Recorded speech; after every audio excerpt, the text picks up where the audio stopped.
Mari kita berdoa. Tuhan, biarlah pujian ini bukan sekedar kami menyenangkan hati kami, melainkan menyenangkan hati Tuhan, bukan sekedar melodi dimainkan, mulut kami kemudian mengatakan puji Tuhan dan satu hal yang kami rindu. Kami benar-benar rindu bahwa mendengar sabda Tuhan dan diam untuk benar-benar dikoreksi oleh Tuhan. Mohon belas kasihan Tuhan menolong kami ketika kami mendengarkan firman Tuhan dan juga hamba yang menyampaikan kebenaran firman Tuhan. Setiap kami punya hati yang benar-benar subur dan kemudian benih ini kemudian bertumbuh dan kemudian berbuah lebat. Berkati setiap kami Tuhan. Terpujilah Tuhan, di dalam nama Tuhan Yesus Kristus kami menyerahkan pemberitaan firman Tuhan pagi hari ini. Amin. Shalom semuanya. Ya, sekali lagi kita bersyukur pada Tuhan untuk kasih anugerah Tuhan bahwa hari ini kita mau merenungkan firman Tuhan, ya. Mari kita akan buka firman Tuhan Kejadian pasal 2, Kejadian pasal 2 ayat 1 sampai yang kedua. Dan sebenarnya itu ayat yang berikutnya 3 dan 4. Namun kita akan membaca ayat 1 dan 2 saja hari ini.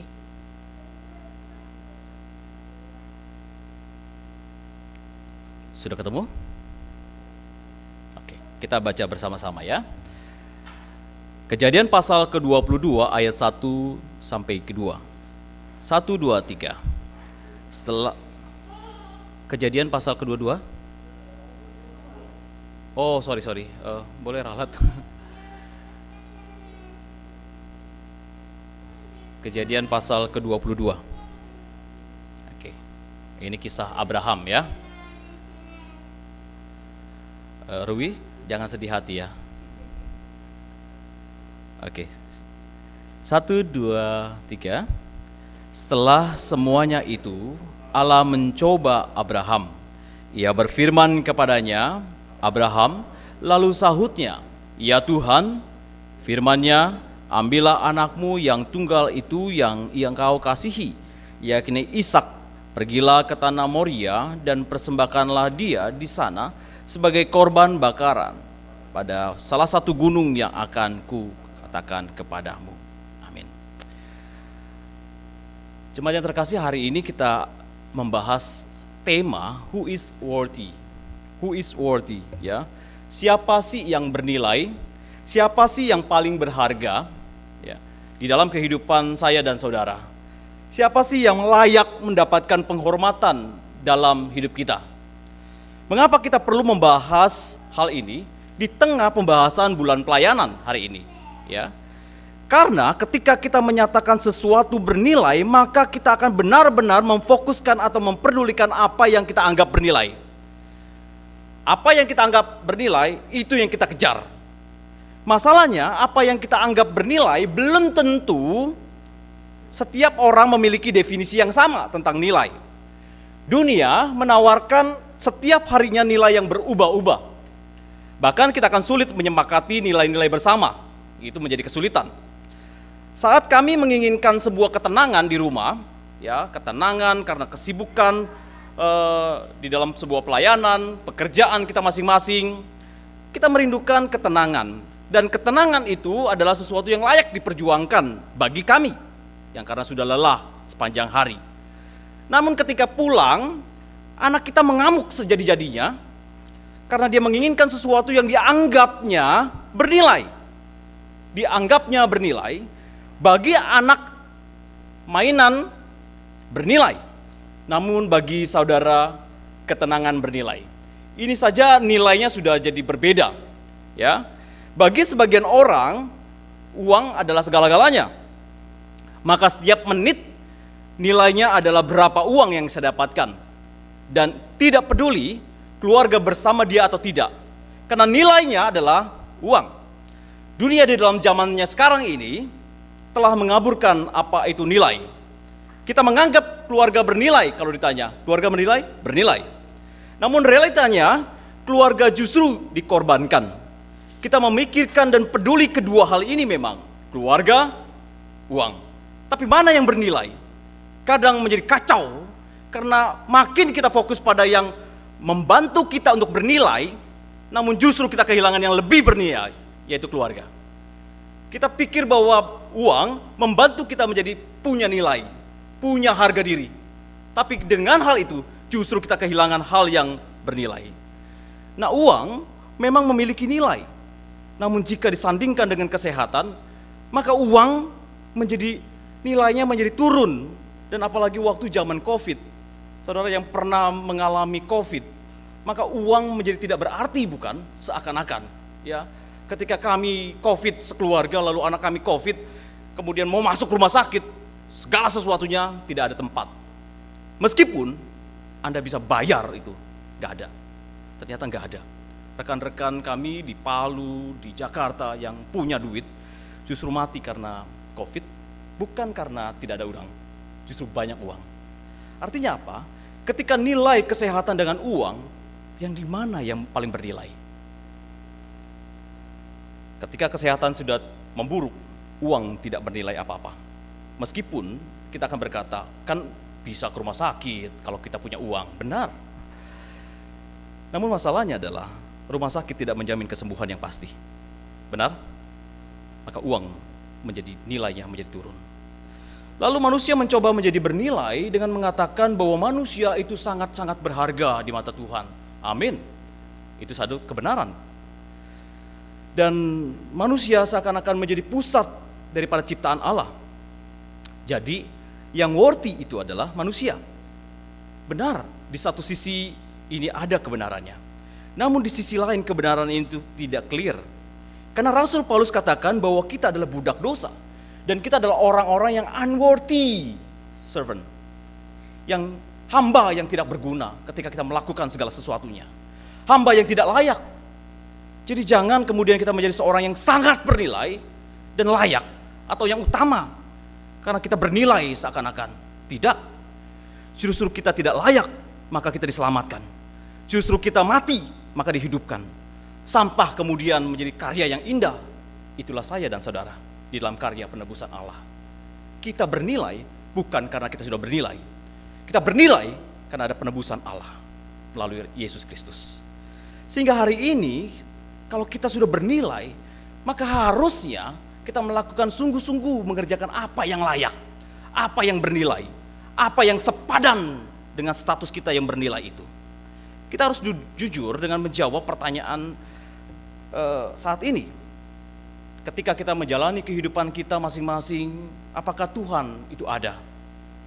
Tuhan itu ada. Siapakah Tuhan itu? Lalu siapakah saya? Kenapa saya ada di sini? Apa sebenarnya hidup ini? Apa yang membuat saya bahagia? Apa yang membuat saya puas? Apa yang membuat saudara dianggap penting?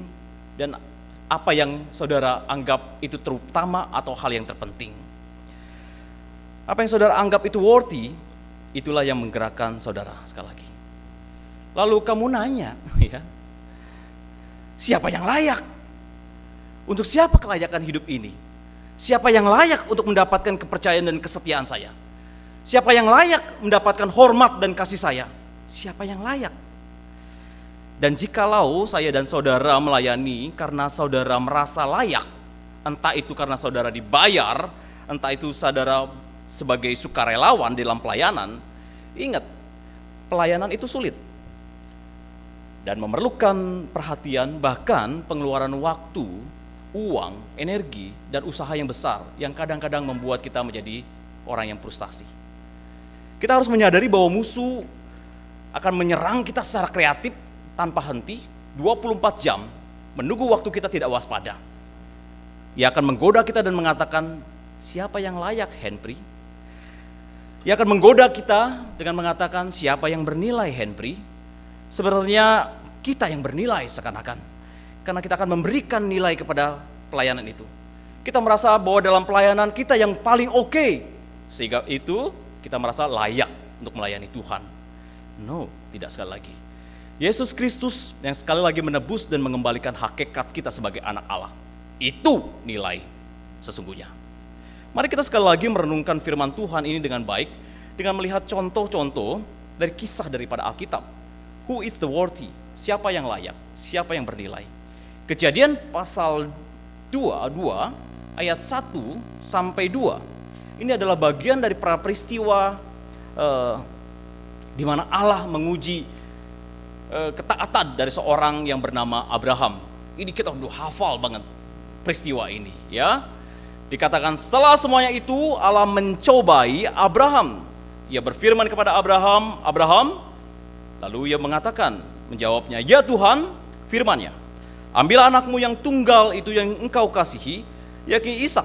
Pergilah ke tanah Moria dan persembahkanlah dia di sana sebagai korban bakaran pada salah satu gunung yang akan kukatakan kepadamu.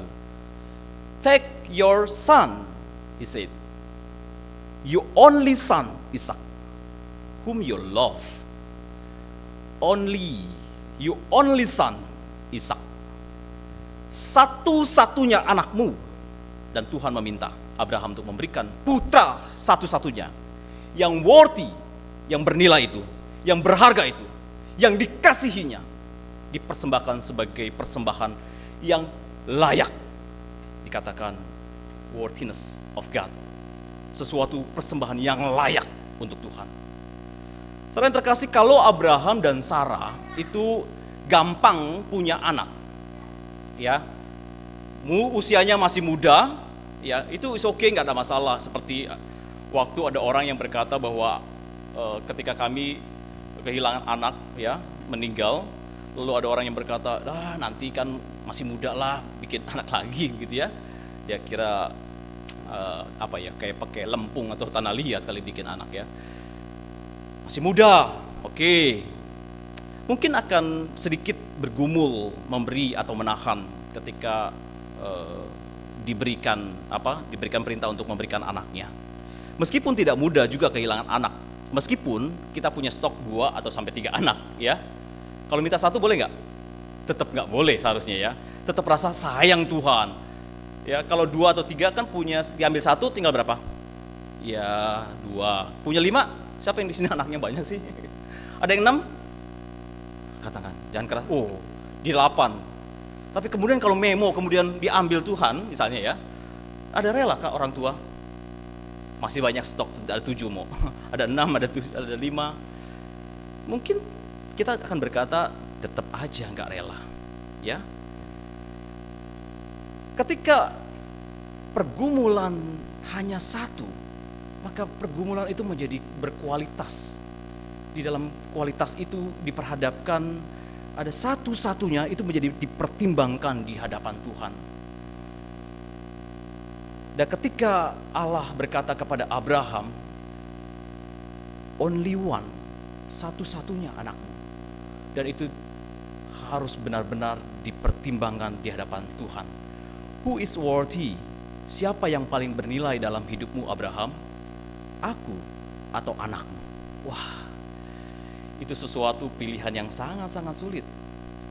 Meskipun sekali lagi, kalau kita punya anak banyak pun, kita nggak akan rela untuk memberikan kepada Tuhan. Benar? Benar? Berapa banyak kita hari ini punya anak, tapi enggan untuk memberikan kepada Tuhan. Yang terkasih, Ishak dapat disebut bayi ajaib. Bayi yang sulit untuk didapatkan, dan orang zaman sekarang itu menyebutnya adalah bayi mahal. Karena butuh perawatan tertentu, ya, hari ini gak boleh bergerak, makan harus baik, kemudian ke rumah sakit yang bagus, itu namanya anak mahal, ya. Bayi itu diberikan Allah kepada Abraham di dalam usia Abraham waktu itu usianya 99 tahun dan Sarah itu usianya 90 tahun. Ya, sorry. Jadi sangat-sangat tua sekali. Sangat-sangat tua. Dan menurut catatan sejarah, usia Ishak waktu itu dipersembahkan bukan sepataran Josia, bukan yang sedang imut-imutnya, bukan seperti anak sekolah minggu, bukan usia yang begitu. Karena usia begitu nggak mungkin bisa pikul kayu, karena waktu itu dia jalan ke Gunung Moria, Ishak yang pikul kayu itu. Artinya bahwa sejarah mengatakan bahwa sekitar usia 25 tahun sampai 30-an tahun usia pada waktu itu dipersembahkan. Artinya cukup nostalgia punya pengalaman bersama dengan anak itu cukup mengikat anak dan orang tua. Ya, kalau baru lahir lalu meninggal mungkin kita tidak punya pelayanan sejarah histori bersama-sama, lucu-lucunya, kemudian berjalan bersama-sama. Mungkin okelah, sedih tetap. Tetapi ini 25 sampai 30 tahun itu adalah waktu di mana bersama-sama, kemudian berbagi suka dan tawa dengan Abraham, papahnya. Dan ini adalah sesuatu yang tidak mudah, ya.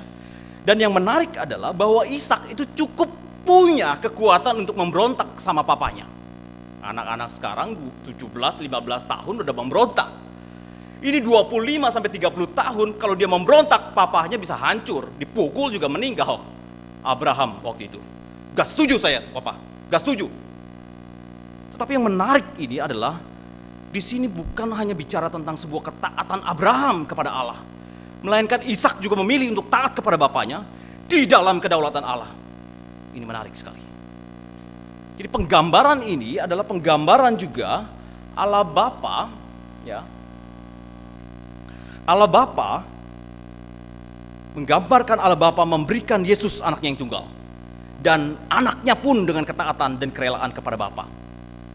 Firman Tuhan ini begitu indah bukan? Kejadian pasal yang ke-22 lalu ditarik kemudian di dalam kisah peristiwa Yesus rela di dalam sebuah kedaulatan kepada Bapa. Dan dia rela memberikannya. Ishak waktu itu bisa berontak? Bisa. Bisa lawan papanya? Bisa. Bisa. Sangat-sangat bisa. Dia bisa tidak mau. Karena dia punya kekuatan itu. 25 tahunan. Dan Bapak Ibu yang terkasih, ini menjadi tema yang menarik sebenarnya kalau kita bahas lagi. Tapi mari kita lanjutkan pembahasan tema ini. Saudara, ketika waktu kami menikah dan kemudian merindukan seorang anak, Canto Berta itu susah banget punya anak ya. Nggak boleh bergerak sedikit, jadi saya yang masak, saya beresin rumah selama 1 tahun ya. Lalu hadirlah Josia anak pertama. Hati kami terharu dan berterima kasih kepada Tuhan. Dan 3 tahun kemudian kami punya anak putri bernama Josiel, anak yang cantik. Mana dia Josiel? Ya. Sekarang kalau andainya saja Tuhan ingin kami memberikan Josia seperti yang terjadi pada Abraham, mudah? Tidak. Saya rasa tidak mudah. Meskipun saya ada Josiel. Dan dalam peristiwa ini bagi Abraham mengorbankan Ishak berarti menguburkan impian, harapan, masa depan, dan warisan yang sudah persiapkan untuk anak yang dikasihnya. The only one tadi, satu-satunya. Dia sudah persiapkan segala sesuatunya, tapi Tuhan pinta. Kalau boleh nego Tuhan, seorang bapak akan berkata, biar aku saja yang memberikan persembahan kepadamu. Orang tua yang baik akan berkata, biar aku saja yang sakit, atau lebih baik aku yang mati daripada anakku. Daripada aku menyaksikan anakku yang mati, daripada mendingan aku yang mati. Itu adalah pantangan bagi orang-orang yang sudah usia punya anak. Ternyata terkasih, peristiwa ini bukan sekedar pertimbangan diri Abraham. Kalau aku memberikan, oke, gak ada masalah. Enggak. Abraham tetap harus memberikan hidupnya bagi Tuhan. Namun ada hal yang perlu dipertajam. Who is worthy? Siapa yang layak? Siapakah yang bernilai? Apakah Tuhan bernilai? Atau pemberian Tuhan yang bernilai? Apakah Ishak yang bernilai? Itu kan pemberian Tuhan. Apakah Tuhan sang pemberi yang bernilai? Kadang-kadang kita rancu di situ. Kita kacau. Dan dunia mengacaukannya. Kita selalu ada pilihan-pilihan yang sebenarnya kita udah tahu ini harusnya pilih Tuhan. Tapi kita pilih hal yang pemberian itu menjadi hal yang bernilai. Ternyata terkasih, peristiwa ini bukan sekedar pertimbangan sekali lagi. Abraham harus tetap taat kepada Tuhan. Dan dia harus memberikan anaknya. Jadi pagi-pagi sekali, Abraham bangun dan mempersiapkan segala sesuatunya, membawa kayu untuk korban bakaran dan berangkat ke tempat di mana Tuhan perintahkan, yaitu Gunung Moria. Perjalanan ke tempat itu perjalanan iman. 3 hari, sekitar 3 hari, Allah membiarkan ia bergumul. Siapakah yang paling bernilai dalam hidup Abraham? Wais, gak gampang ya. Beri atau tidak, taat atau tidak. perjalanan yang kemudian dapat bisa masalah. Sampai kepada satu tempat ia berkata kepada bujangnya.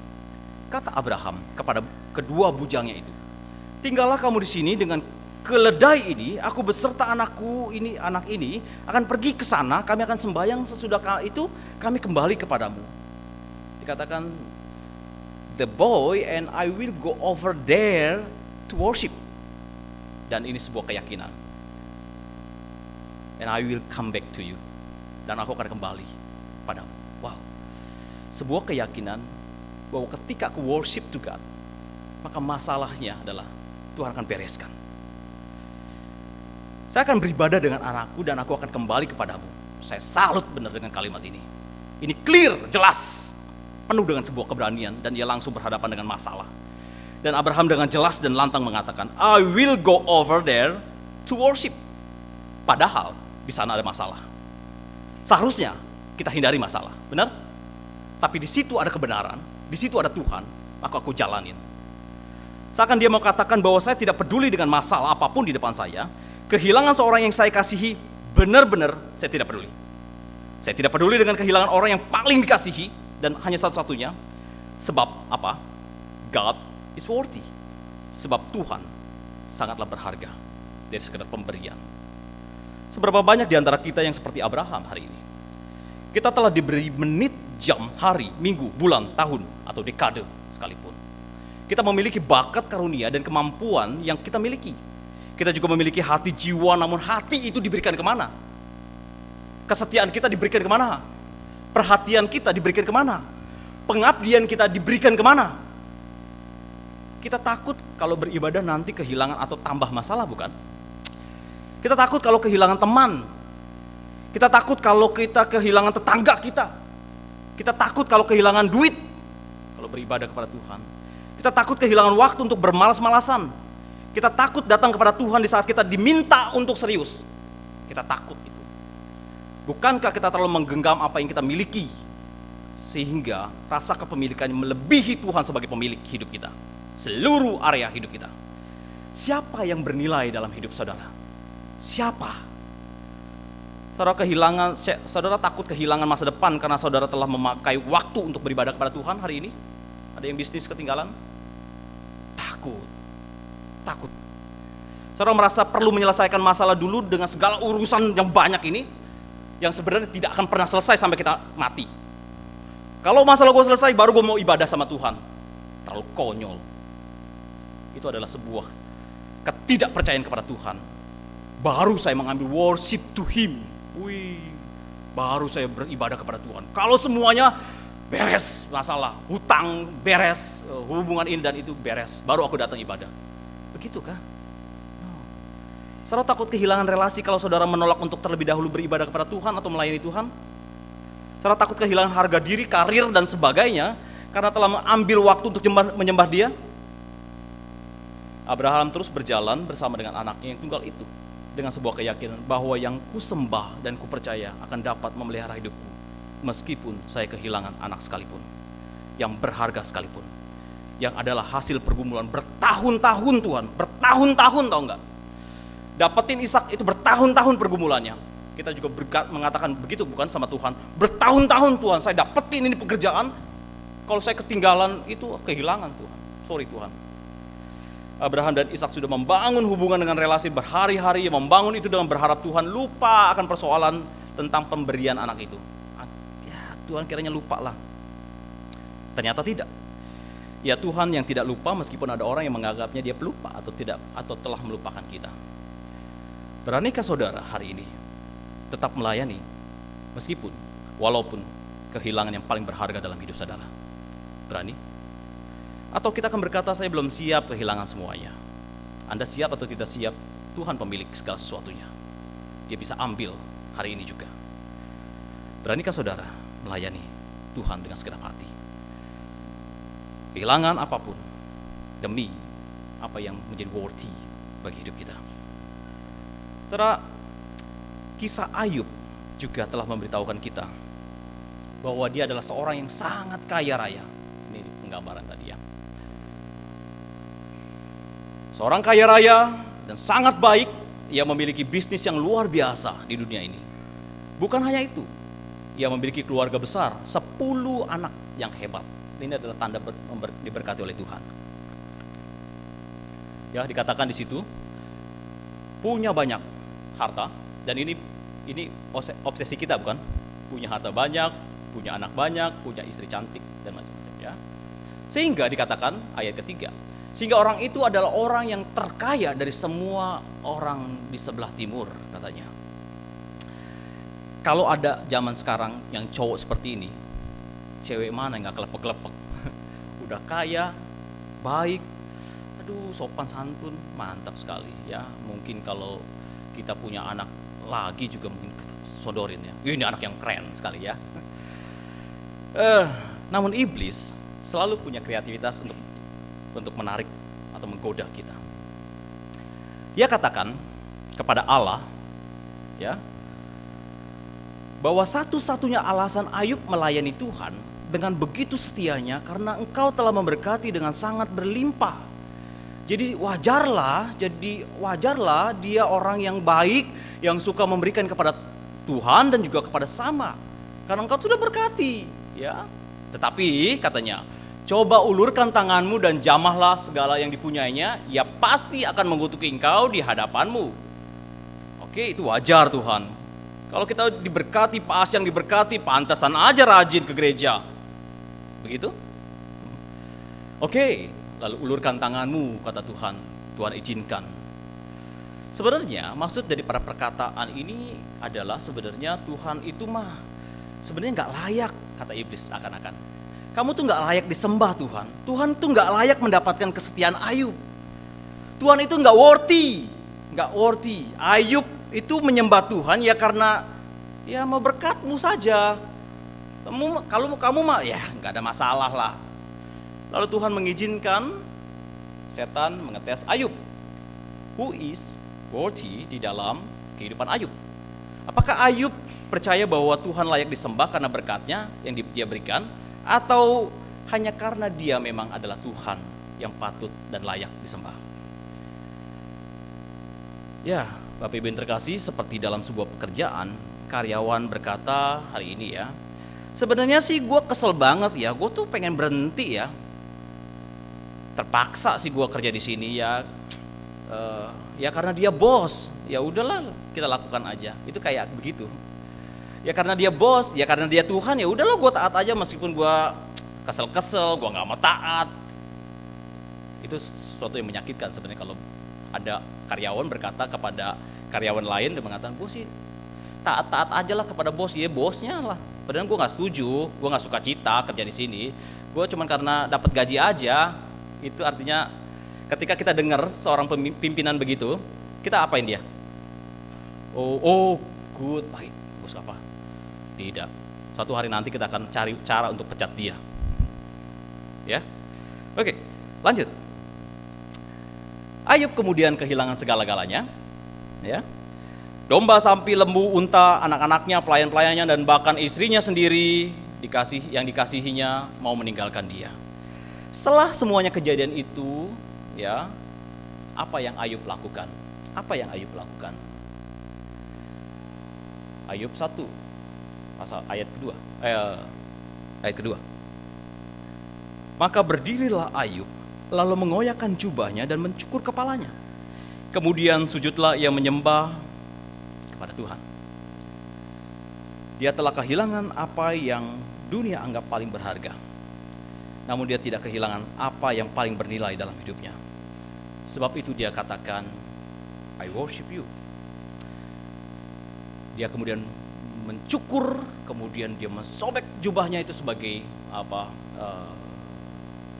duka cita yang dalam. Lalu dia menyembah. Kata menyembah atau penyembahan atau worship di dalam bahasa Inggrisnya adalah worship. Dan kata dalam Inggris kuno ini berarti worthiness atau sebuah kelayakan.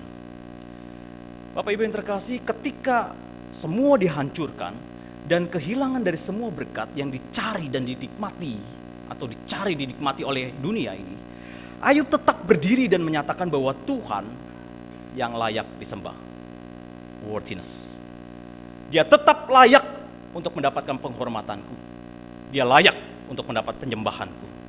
He is worthy. Tuhan layak disembah karena dia adalah Tuhan yang bukan hanya sekadar bos, tapi dia memang Tuhan yang baik. Bukan hanya karena dia memberikan berkat, melainkan Tuhan itu berharga dan sangat bernilai bagi dirinya. Saudara yang terkasih, saya percaya bahwa kebanyakan orang saat ini telah memberikan hati kepada objek yang salah. Objek yang tidak layak.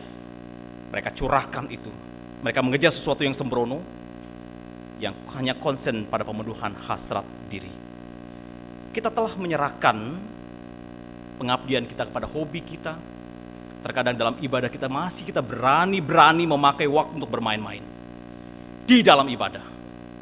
Ini memang menunjukkan Tuhan memang tidak ada nilai dari hidup saudara. Kadang ibadah minggu saja mudah dikalahkan dengan kondangan. Belum diperhadapkan pada hal yang berharga, yang paling berharga daripada satu-satunya anak kita. Diperhadapkan tentang ibadah, kondangan. Ibadah, kerja bakti. Ibadah, ngeberesin segala sesuatunya. Kita aja rancuh tentang hal itu. Kita menganggap bahwa Tuhan kurang bernilai, dan kondangan lebih bernilai. Who is worthy hari ini? Pertimbangkan baik-baik dalam hidup kita. Hai manusia, nya Tuhan. Hai mahasiswa, who is worthy dalam hidupmu? Apakah nilai ijazahmu sehingga kamu mengabaikan ibadah kepada Tuhan dan selalu berkata, lagi kerjain tugas cantau hari Minggu ini? Who is worthy ibu-ibu dalam hidupmu? Belanjaankah? Pekerjaan rutin di dapurkah? Nonton Korea bisa berjam-jam kah? Ya memang saya artis Korea juga kan ya. Jadi mungkin patut juga ditonton ya. Sehingga engkau bisa mengabaikan relasimu dengan Tuhan. Hai bapak-bapak, who is worthy dalam hidupmu? Pekerjaankah? Hobimu? Uang dihabiskan sekedar memuaskan hasrat duniawi kah? Hai anak-anak, siapakah yang bernilai dalam hidupmu? Mainan barumu kah? Film kartunmu yang mengalahkan Tuhan? Gamemu kah? Gadgetmu kah? Apakah itu mengalahkan Tuhan? Hai hamba-hamba Tuhan, siapakah yang layak dan bernilai dalam hidupmu? Pelayanan sebagai aktualisasi diri kah? Atau memang Tuhan yang memanggil dirimu sebagai hambanya, lalu melayani dengan setia? Bapak Ibu yang terkasih, ketika akhir zaman tiba, siapakah yang mendapatkan tempat yang layak dan bernilai? Yohanes dalam kitab Wahyu menuliskan pasal 4 ayat 10. Bapak Ibu kalau baca bagian ini, itu mengerikan. Saya bacakan di ayat yang ke-10. Maka tersungkurlah ke-24 tua-tua di hadapan Dia yang duduk di atas tahta, dan mereka menyembah Dia yang hidup sampai selama-lamanya. Dan mereka melemparkan mahkotanya di hadapan tahta itu sambil berkata, lihat ya, mereka raja-raja, mereka adalah petinggi-petinggi besar, tapi mereka melemparkan mahkotanya di hadapan tahta itu dan berkata, ya Tuhan dan Allah kami, Engkau layak, you are worthy menerima puji-pujian dan hormat dan kuasa, sebab Engkau telah menciptakan segala sesuatu, dan oleh Dia karena kehendak-Mu semua itu ada dan diciptakan. Berapa banyak di antara kita hari ini mengejar tahta, mengejar apapun hari ini, seakan-akan kita mau punya mahkota. Tetapi akhir zaman itu menjadi hal yang tidak berguna. Ke-24 tua-tua di hadapan Allah, Dia melemparkan tahtanya, Dia melemparkan mahkotanya. Mengartikan apa? Bahwa aku gak worthy, you worthy, unworthy servant. Aku bukan siapa-siapa Tuhan, Engkau segala-galanya. Wahyu 5 ayat yang kedua sampai 8. Bapak Ibu bisa baca di rumah. Dan aku melihat seorang malaikat gagah yang berseru dengan suara nyaring, katanya, siapakah yang layak membuka gulungan kitab itu dan membuka materai-materainya? Kalau Bapak lihat di ayat yang ketiga, 4, mereka menangis, gak ada yang bisa buka materai ini. Ayat ke-9 dikatakan, Dan mereka menyanyikan suatu nyanyian baru, katanya, engkau layak, you are worthy, menerima gulungan kitab itu dan membuka materai-materainya. Karena engkau telah disembelih dan dengan darahmu engkau telah membeli mereka bagi Allah dan tiap-tiap suku dan bahasa dan kaum bangsa. Saudara, kitab Wahyu adalah kitab yang terakhir. Kitab di mana kita akan juga yakini dan memang akan terjadi bahwa suatu hari nanti segala sesuatunya akan bertekuk lutut di hadapan Kristus Tuhan kita. Hanya you are worthy Tuhan. Engkau hanya yang paling layak, yang paling bernilai. Sebuah buku yang saya renungkan untuk bagian ini berjudul Ministry Is. Dia mengajukan pertanyaan pada setiap kita hari ini. Siapakah yang layak? Mari kita menjawab dengan jujur dan biarlah ini menjadi tantangan kita untuk menjawabnya. Siapakah yang layak untuk kesetiaanmu hari ini? Siapa? Siapakah yang layak mendapatkan kasih sayang kita hari ini? Siapakah yang layak untuk pengabdian kita hari ini? Siapakah yang layak untuk iman kita? Kita beriman kepada siapa? Siapakah yang sepadan dengan waktu saya, uang saya, dan harta benda saya? Siapakah yang layak atas impian saya, harapan saya, dan masa depan saya? Siapa yang pantas mendapatkan pikiran, mulutku, tanganku, kakiku, dan hati saya? Siapa yang layak? Siapa yang layak untuk siapakah yang layak? Untuk siapakah kita tetap menjaga kesucian hidup ini? Siapakah yang layak untuk mendengarkan doa dan permohonan saya? Siapakah yang layak menerima persepuluhan daripada penghasilan saya? Siapakah yang layak dipercaya sepenuhnya? Untuk siapa kita layak menerima pelayanan dan kehidupan yang berintegritas? Siapa yang layak masuk dalam surga nanti? Untuk siapa kita lakukan ini? Untuk siapakah kita membangun gereja yang hari ini kita kumpulkan juga? Untuk siapakah kita melayani Tuhan hari ini? God is worthy. Dia yang layak mendapatkan penyembahan kita dan dia layak mendapatkan perhatian kita. Ini harus saudara pertimbangkan dengan serius. Karena suatu hari nanti, ketika saudara kehilangan segalanya, engkau tahu siapa yang tak pernah meninggalkan saya dan saudara sendirian. Dan siapa yang tidak menganggap kita tetap layak untuk memohon belas kasihan Allah dan pengampunan. God is worthy, mengampuni kita, menganggap kita layak untuk bisa diambil dan diangkat menjadi anak Tuhan. Jika hari ini kita boleh mendengarkan firman Tuhan, bertobatlah dari lakumu dan pikiranmu. Saudara, jangan sembrono, jangan kehilangan yang paling bernilai dalam hidupmu, karena ketika kehilangan dia, engkau kehilangan segala-galanya. Engkau kehilangan segala-galanya. Hari ini, pusatkan perhatian kita kepada Tuhan, karena Tuhan adalah worthy, dan itu layak untuk disembah. Pulanglah dan lakukan kebenaran firman Tuhan itu. Jangan anggap remeh, jangan bandingkan Tuhan dengan hal-hal yang remeh-temeh. Tuhan memberkati kita. Mari kita berdoa.